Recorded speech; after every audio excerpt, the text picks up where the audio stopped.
It all began with an idea: to make technology accessible and affordable to everyone.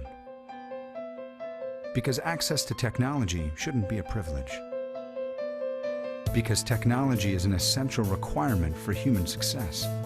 Because technology can change the world. 25 years ago, we imagined a world where technology worked seamlessly in service of people, enabling them to fulfill their dreams and do more of what they love. And everything we do today is in support of this dream. Our relentless drive to make technology simpler, to make it more efficient, and to make it work harder for people everywhere.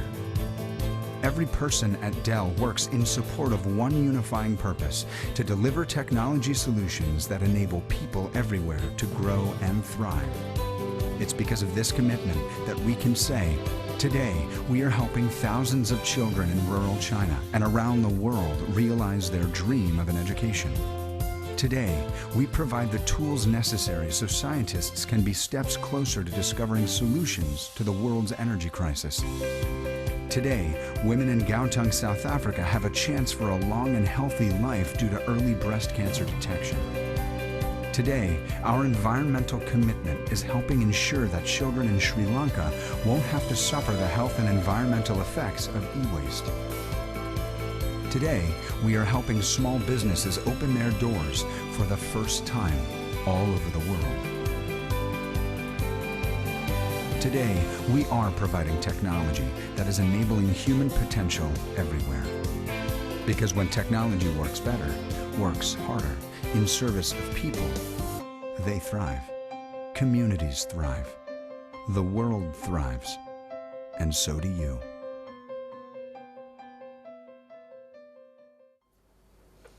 Good morning, ladies and gentlemen. How are you all today?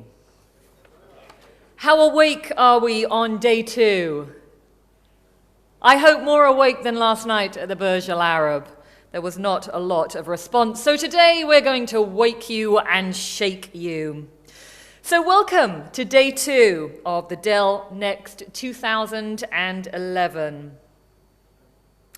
A quick reminder, gentlemen, please do turn your phones to silent for the duration of the conference. And let me remind you again of the tweeting.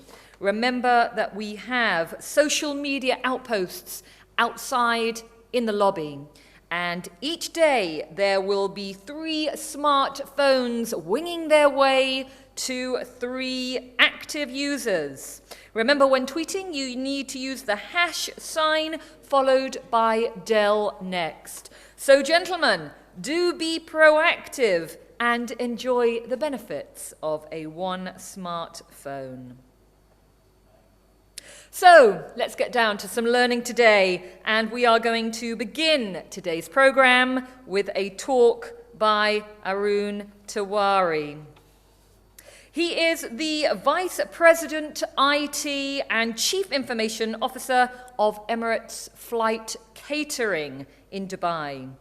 His domain expertise is in the successful implementation of large ERP systems in complex business environments, with a strong emphasis on implementing best business practice and organizing change management.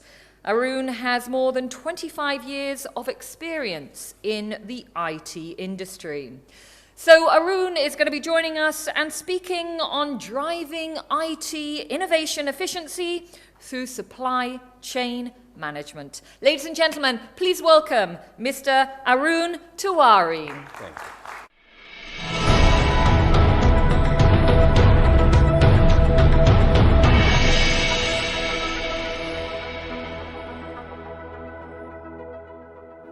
Good morning.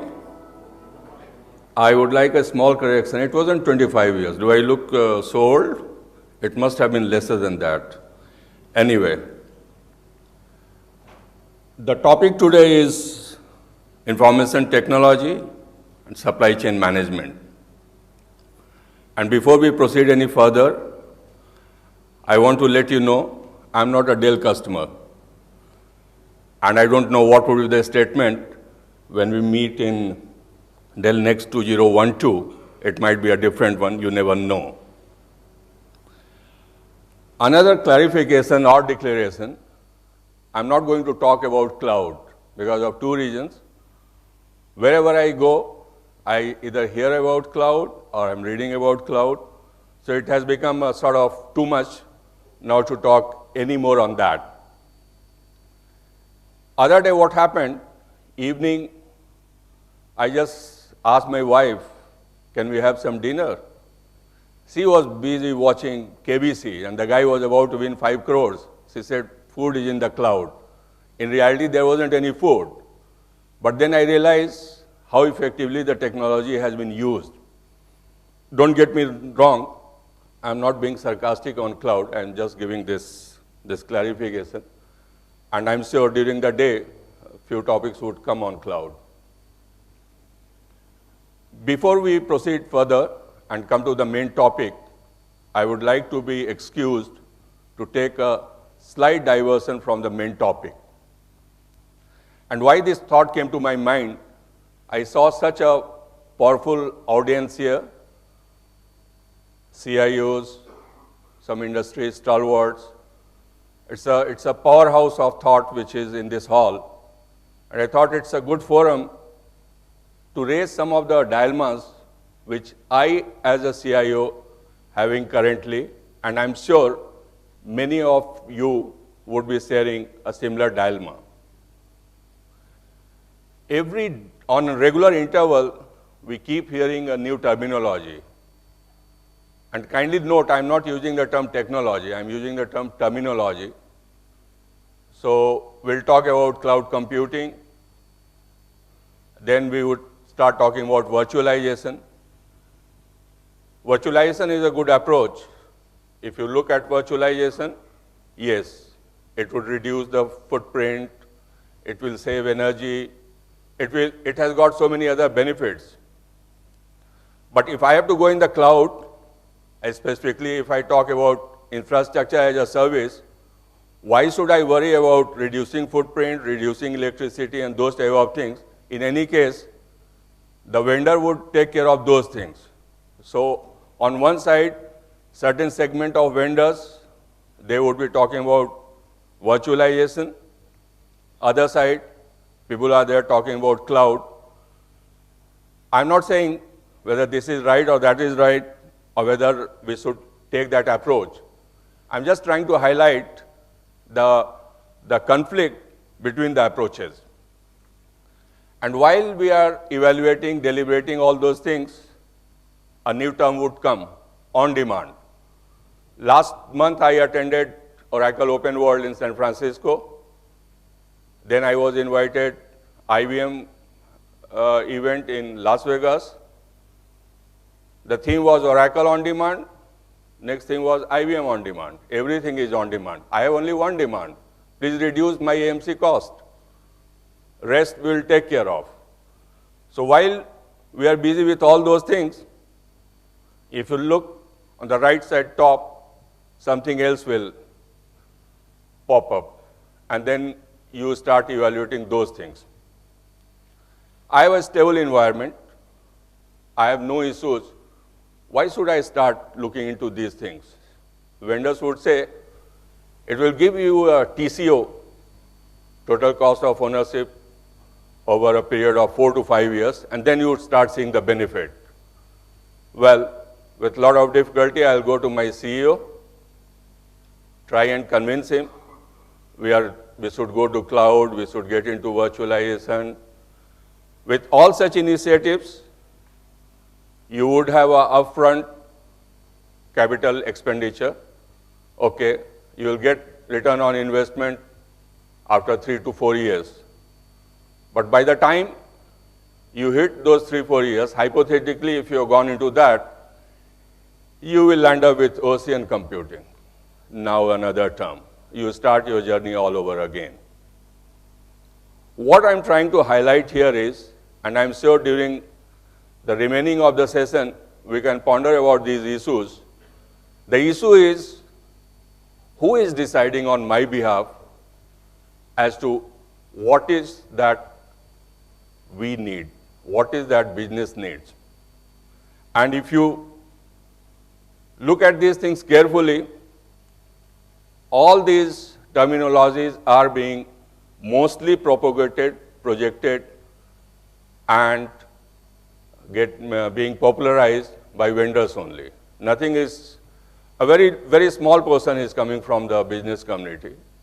Refer to any book on cloud computing, look at the author profile, either he would have been a consultant on cloud or he would have some company running on cloud.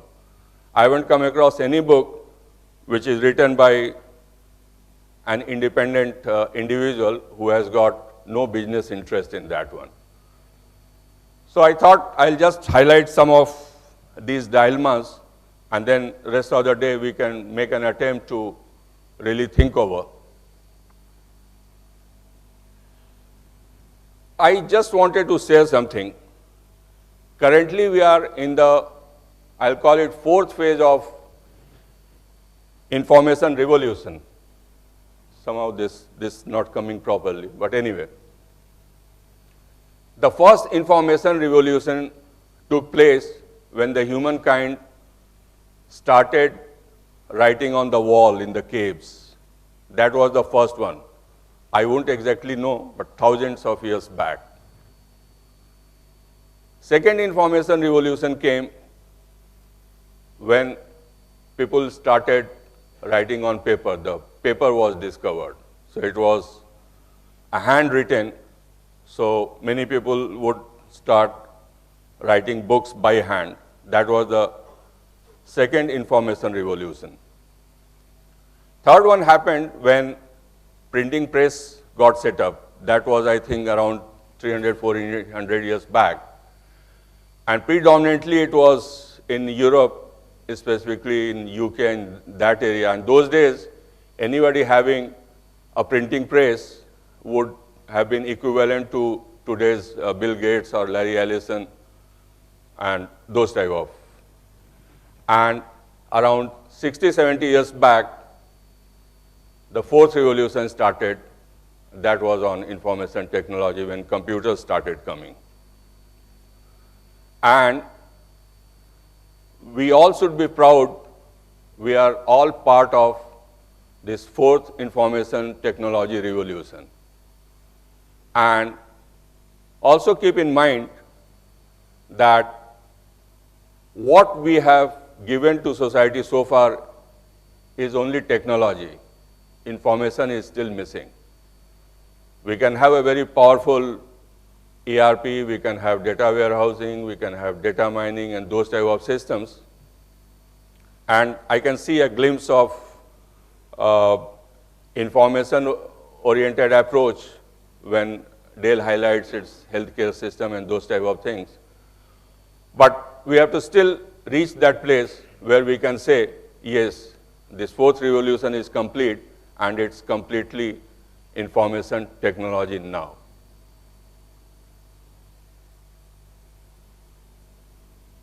I would just like to quickly take you through the Oracle Open World, and I will explain to you later why I am talking about this. As I stated earlier, last month I attended that. It was in San Francisco.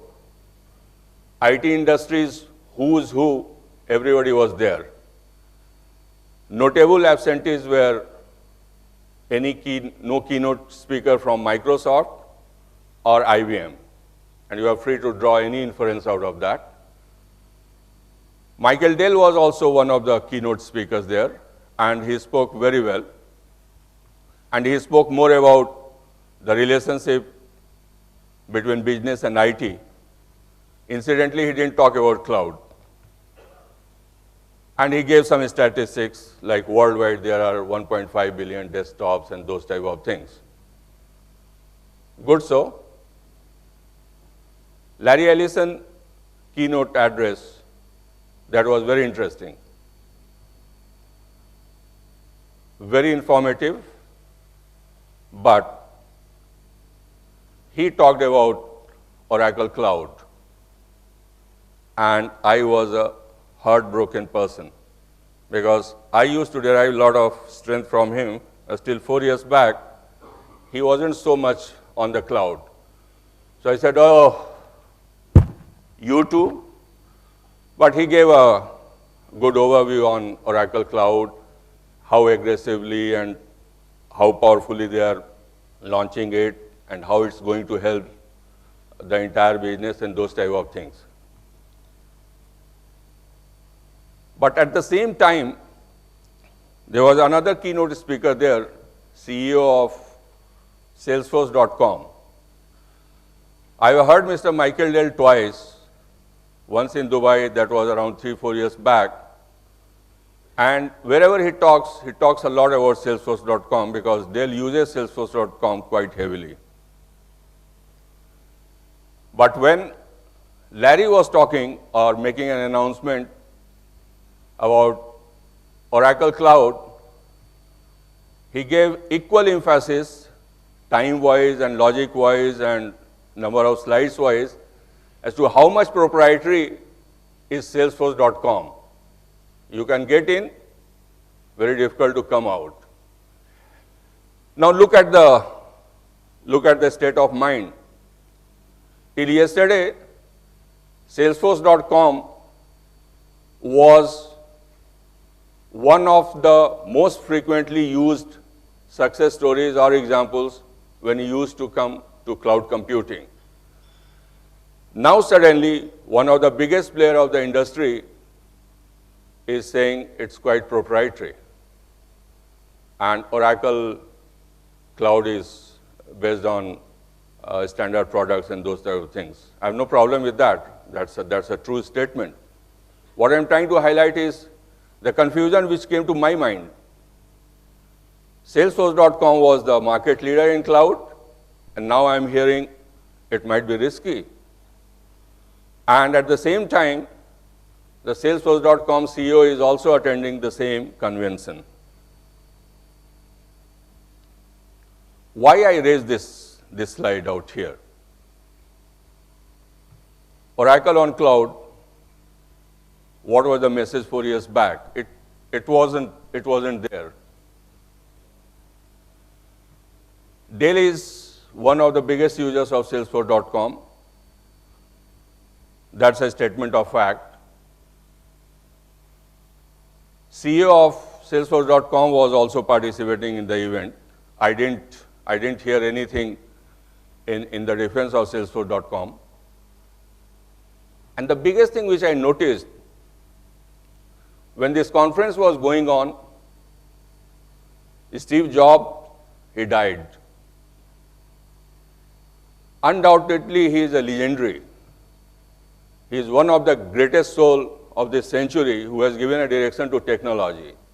And believe me, there was absolutely no mention of his death entire 4 years. Entire scenario looks very commercial. I would have appreciated and expected at least 1 or 2 minutes silence or even a mention from any of the keynote speakers. I'll come back to the question, who is deciding our future, our direction, what we need? Is it us, the CIOs, or it's Oracles and IBMs? I won't name the Dell because I might not get the next lunch. It's sponsored by, who is the sponsor of the lunch? Microsoft, then I will. So that's the question I was trying to raise, and I'm not sure whether it would be of any interest to you people to deliberate further on this during this session, but I thought it's such a good platform. Let us all think together and take it forward. How am I doing time-wise?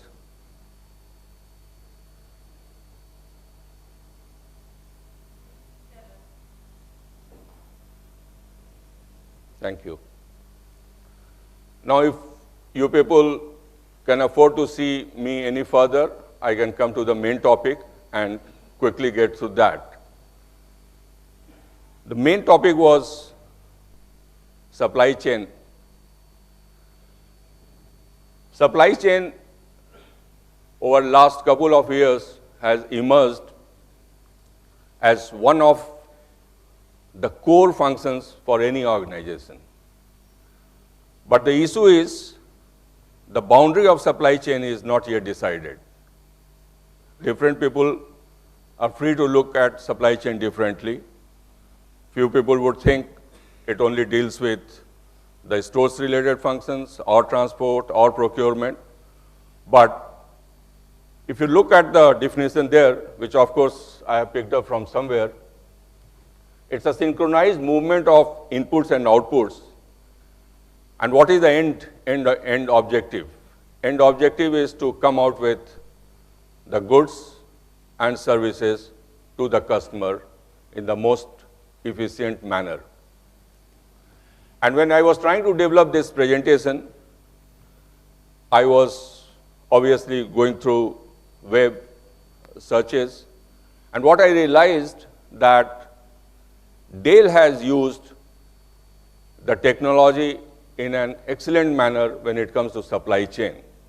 I cannot vouch for the accuracy and authenticity of the figures which I saw there, but one of the sites, it was mentioning that they produce 85,000 desktops per day. That was the figures as of 1 year back.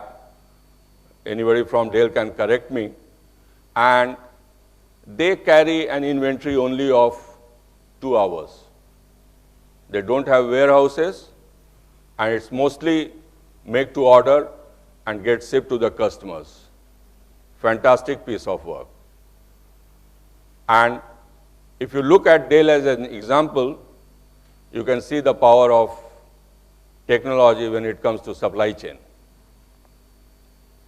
And what are the main entities involved? It's suppliers, customers, your warehouses, transporters,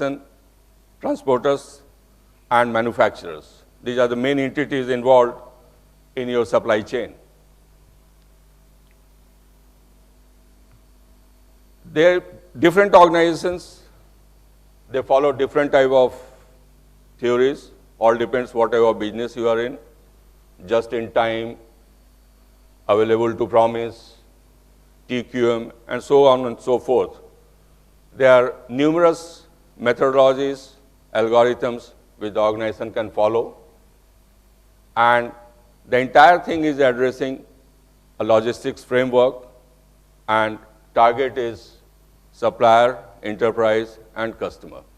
Due to the evolution in technology, the maturity model of an integrated supply chain management has evolved, and today whatever we see, it's based on whatever developments took place in the information technology area. And another thing I noticed here is majority of developments have taken place in the area of hardware when we talk about chips, microprocessors, networking, and all those. Comparatively, it's lesser in the area of when we talk about business applications. And I'm not referring to operating system and databases. Developments have taken place there also. But then there's another irony. Worldwide, if you see, when it comes to salary, the guys in the area of hardware and networking, they usually attract lesser salary compared to these ERP resources or resources on the application side. That's another conflicting scenario which, if we look at the operating model, it's plan, source, make, deliver, and return. Entire supply chain game is built on these 5 blocks. And what all happens under each of these blocks is given in the slide there. I will quickly come to how the supply chain module has matured along with the technology. When it began, it just began as a concept, and the journey of ERP started with MRP. That was the first thing which came out, MRP, MRP2, and then it started covering the additional business processes, your finance and human resources and all sort of things, and gradually it became an ERP. Those days, the focus was only on the assembly line of the factory. Then it started getting into integration with other areas also, procurement, material receipt, stores, warehousing, and all those. And it happened because the technology was evolving, it was coming. So MRP was getting transformed into ERP, electronic data interface, and those type of technologies started coming. And obviously, internet came in a big way, which gave a lot of opportunity for collaboration. And at this stage, we can term that we are at SCM 2.0, and 2.0 has become another common term. You can plug it anywhere. It's Web 2.0, SCM 2.0, and for us, when we are into any ERP implementation, if the users start asking anything other than agri scope, we say it will be taken care of in phase 2, and phase 2 never comes. Similarly, here SCM 2.0, and what's happening currently is it's going beyond the boundary of an organization or national boundaries. So it has become more a collaboration between different entities, supplier to supplier, B2B, customer to customer, all are getting integrated. So it's becoming a wider, bigger world where your entire process is quite transparent. If I look at it, I divide it into 3 segments. Automation. When we talk about automation, we refer to RFID and barcodes and PDAs and those type of things. Transactionals. You can carry it out on ERP, B2B, other software. There are plenty of software available. And back-end function, and that is where the challenge is when it comes to demand planning and forecasting. But you have got a specialized product for these also. Same thing we have depicted in a different form, and it shows how it has matured over a period of time. Could be strategic, operational, and execution level. It operates on, and basically based on this, you decide what to procure, from where, and what's the best price, and those type of things. Another major component is procure to pay. If you are not in a position to, if your processes are manual, if three-way match is not there, some of these factors, if these are there, then obviously the organization is in chaos. But we need to rethink about procurement and get into P2P, get into vendor portals, and come out with, and many organizations have done that, where everybody involved with your business is able to see what's going on.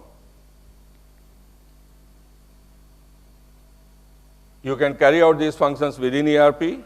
You can implement SCM-related specific modules independent of that.